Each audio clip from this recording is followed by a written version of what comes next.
A single flowing paragraph, no interruptions, deep emotional storytelling. Jacob Winters never liked crowds, and today the cafe was packed with morning energy, the hiss of steamed milk, laughter bouncing from wall to wall, clinking cups and hurried baristas, while he sat at a corner table trying to enjoy the only 10 peaceful minutes he'd get before another exhausting day, as a single father raising his 7-year-old daughter Hope. Her name fit her better than any jacket he could buy, her tiny hands gripping crutches, her missing right leg a constant reminder of the accident that changed both their lives 2 years ago, when a distracted driver shattered the world Jacob thought he had under control, stole his wife in a single screech of metal and glass, and left Hope with scars the world could see and wounds no one else could feel. Yet somehow, she was the one who smiled more than him. Jacob wiped his glasses as he pretended to focus on bills on his phone, but truthfully, he was thinking how tired he was, tired of being strong, tired of pretending it wasn't hard, tired of strangers staring at his daughter, as if her missing limb defined her entire existence, and this morning felt worse than others, because tables were full, and people seemed louder, more impatient, more unwilling to make space for a little girl who just wanted to sit and sip a hot cocoa like any other kid. Hope stood quietly by his side, eyes scanning the room, but instead of complaining she simply asked, "Daddy, can I find a seat?" And without waiting for an answer she limped away between chairs, her crutch tapping rhythmically, her ponytail bouncing, her bravery bigger than her body. Jacob's heart clenched as he watched her approach table after table, polite voice rising above the noise, "Excuse me, may I sit here?" But was met with uncomfortable glances, forced smiles, murmured excuses, bags moved to block empty chairs, adults looking away as if kindness cost money and they were broke, and Jacob felt a sharp pinch of shame that he let her walk away in a world that could be so cold. Hope reached another table where a woman avoided her eyes completely, pretending she didn't hear, and Jacob finally stood to end the humiliation, but before his voice reached her, Hope paused at a crowded table where a tall man and his teenage son sat sharing pancakes, the boy scrolling on his phone, the man wearing a coat that looked too big for him, as if life weighed more than fabric, and Hope repeated her soft question, "Can I sit here?" And this time the man didn't hesitate, didn't scan her crutches, didn't flinch at the empty space below her knee, he simply smiled wide enough to warm the room and said, "Of course you can sit here, sweetheart, and if anyone ever tells you no again, you come find me." And something in his tone rippled across the cafe, heads lifting, people freezing mid-sip, because it wasn't just an answer, it was a declaration, a promise, a reminder of humanity people forget in their rush. The teenage boy looked up at her and scooted over without being asked, offering her the best seat as if she were royalty, and when Hope sat and let out a shy giggle, Jacob finally reached them, struggling to hide how close he was to tears. The man extended a hand, skin rough like someone who had worked every type of job to survive, and introduced himself as Marcus Cole, a single father too, doing his best to raise his son Jordan in a world that often judged them before knowing them. The three parents, one present, one lost, one remembered, filled the small table with stories and laughter until the cafe seemed brighter, and Hope,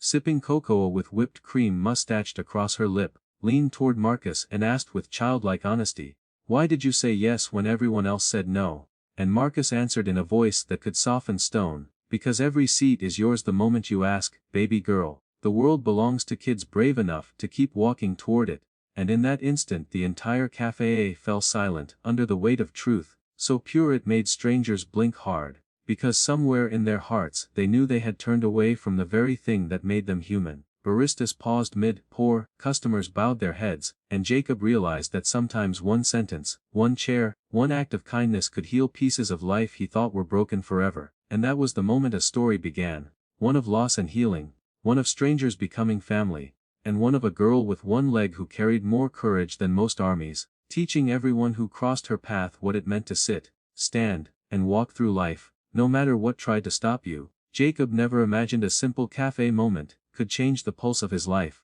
Yet the next morning he found himself guiding Hope back through the same buzzing doors, as though drawn by an invisible thread of belonging, and the baristas smiled with a recognition that felt oddly comforting, as if the universe had been waiting for this connection. And there sat Marcus and Jordan at the same table, two empty chairs pulled out like they knew Hope and Jacob were coming, and Hope's eyes lit with a joy Jacob hadn't seen since before the accident, a joy unburdened by questions or pity, just pure childlike eagerness to be seen and welcomed. Jacob hovered uncertainly, wondering if yesterday had been too good to repeat, but Marcus waved him over with the warmth of a man who understood that some friendships are born from wounds, not introductions. So Jacob sat, and for a few minutes their conversation fluttered with harmless topics, weather, school lunches, spilled coffee disasters, until Hope leaned forward, all honesty and curiosity, and whispered, "Did it hurt when you lost your leg?" And Jacob braced himself, ready to redirect or scold her for being too blunt, but Marcus surprised him completely by placing a steady hand over Hope's tiny one and saying softly, "Sometimes the things that hurt the most aren't the ones people can see." And something unspoken passed between them, something Jacob recognized too well, the invisible ache of loss. Marcus exhaled deeply, as if offering a memory he rarely unboxed, and began to share his own story, the one he never planned to spill in a crowded cafe but somehow felt safe releasing here, revealing that his wife, Leela, had once filled a table just like this with laughter and endless plans, and that her death during a routine surgery left a hole in their home, so large that even words couldn't fill it, and that grief hit Jordan hardest, his son shutting down more with each passing day, refusing to do homework, skipping school, withdrawing from friends because the world felt too loud and too unfair, and Marcus confessed that one night he found Jordan packing a bag to leave, convinced he was a burden, convinced his father would be better without him. Marcus's voice cracked when he said that, his strong, steady tone momentarily crumbling like old wood struck by lightning, and the cafe noise faded into a blur as Hope listened in stunned silence. Jacob, chest tightening, suddenly understood why Marcus had welcomed Hope so quickly yesterday. He already knew what pain looked like when it walked on two legs, one leg, or none at all. Marcus admitted that some mornings he didn't know how to keep going.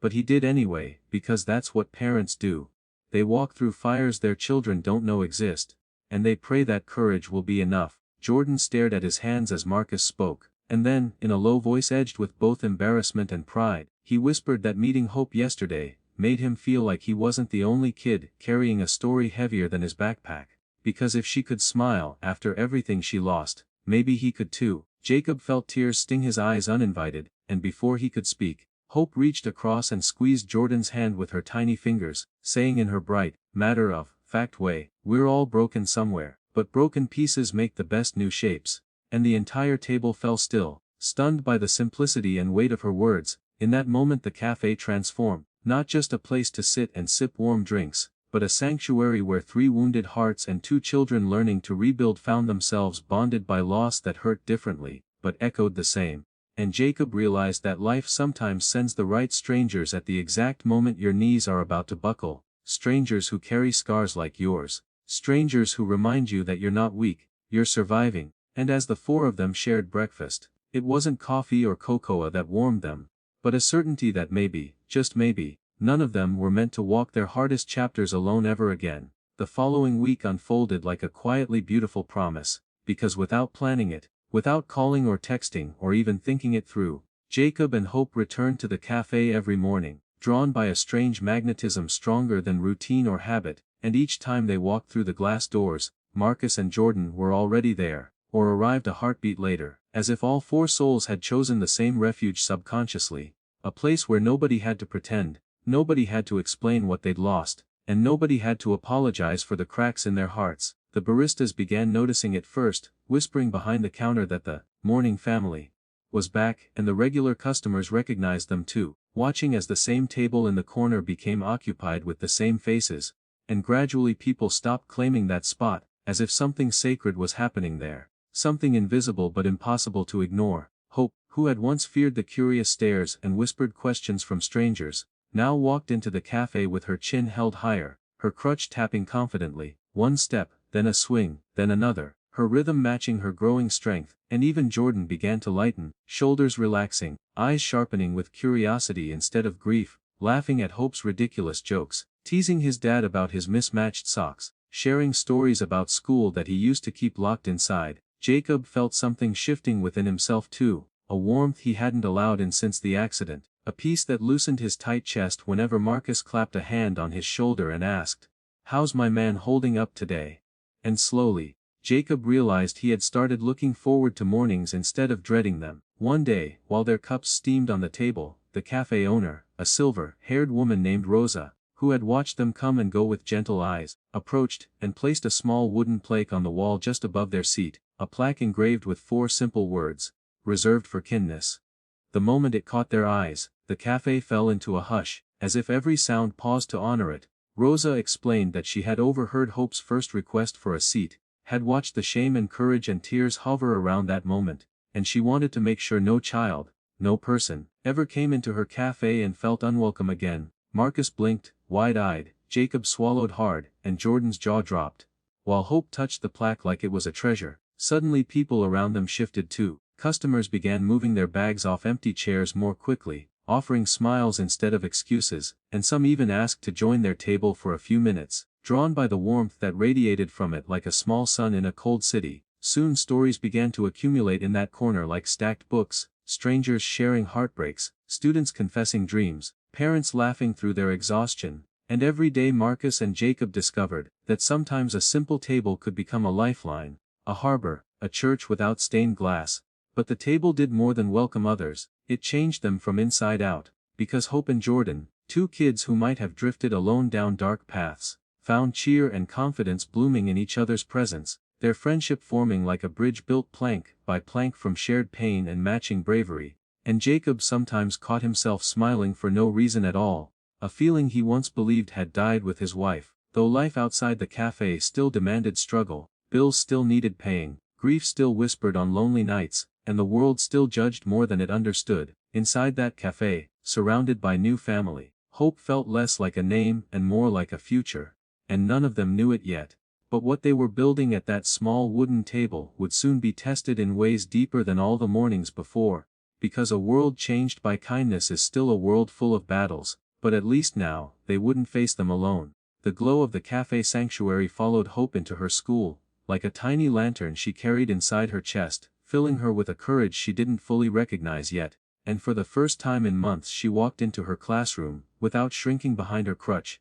or trying to disappear, her head held a touch higher, her eyes searching not for exits but for possibilities. However, courage doesn't erase cruelty, and the world, especially the small world of a school hallway, has a way of testing bravery just when it begins to bloom. And that Monday morning a group of older kids cornered Hope near the lockers, 3 boys with smirks that showed too many teeth and too little heart, mimicking her uneven steps, tapping their feet loudly on the floor, chanting, "Hop, hop, Hope," like her name was a joke instead of a miracle. She froze, panic clawing up her throat, because she had fought many battles but never this kind, and tears threatened to spill, hot and sudden, blurring her sight, and for a moment she felt small again, small like hospital rooms that smelled like metal, small like when she woke up missing a limb she once ran on with effortless joy, small like the first day she realized people didn't look away because she was cute, but because she was different. The boys laughed louder, one kicking away her crutch so she had to grab the locker door just to keep from falling,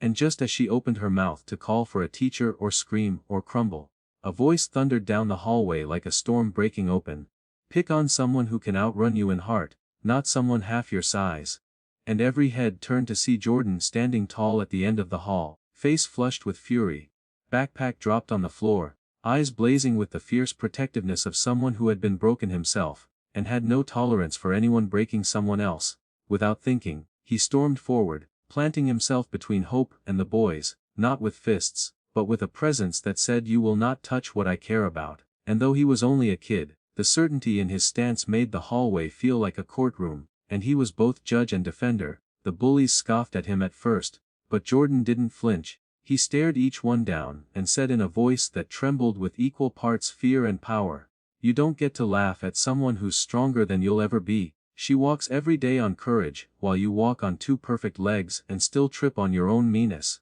And the words cut deeper than any shove could have, silencing the boys who suddenly didn't know where to look. Hope, still holding on to the locker door, felt something surge inside her, pride, relief, and the dizzy warmth of knowing she didn't have to fight alone anymore. A teacher finally appeared, drawn by the commotion, and the bullies scattered, red-faced and stumbling over weak excuses, while Jordan helped Hope retrieve her crutch, steadying her with gentle hands, as if her balance were a shared responsibility. When she whispered, "Thank you," Jordan shook his head and muttered, "No thanks needed, we look out for each other, remember." And for the rest of the day word spread like wildfire through classrooms and lunch tables that Hope Winters wasn't someone to mock, not because she was protected by a friend, but because she had earned respect by simply existing with strength no one else possessed. When Jacob and Marcus heard the story that afternoon at their cafe table, Marcus's face twisted with equal outrage and admiration. Jacob's jaw clenched at the thought of his little girl struggling alone, even for a second.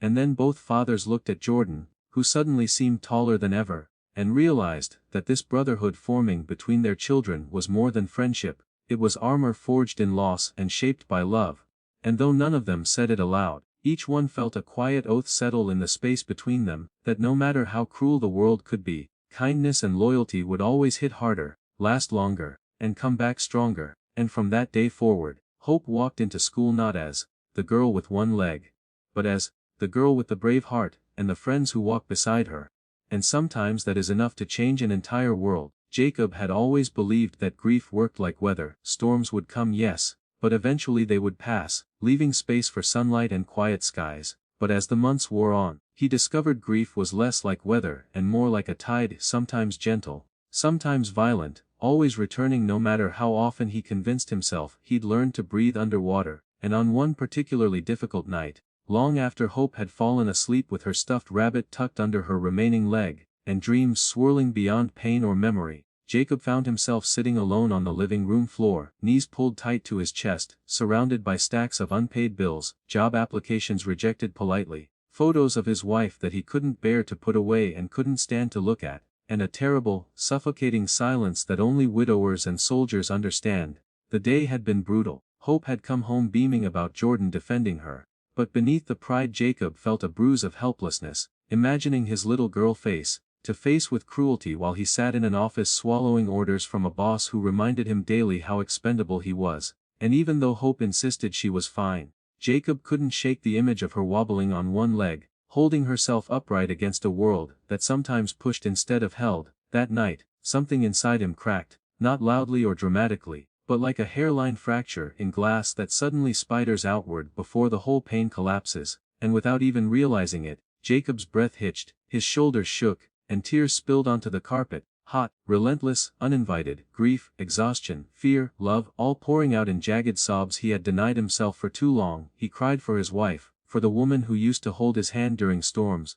who whispered that they could survive anything, who should have been there, now to help carry the unbearable weight of parenting a child with a disability, and a heart too soft for the world. He cried for Hope, for every cruel child who had laughed at her, every stranger who had stared, every night she had fallen asleep too tired to complain, for the innocence she had lost in hospital hallways and the strength she had been forced to earn before she learned multiplication. But most painfully, Jacob cried for himself, for the man he had become, tired, stretched thin, trapped between bills and lullabies, terrified he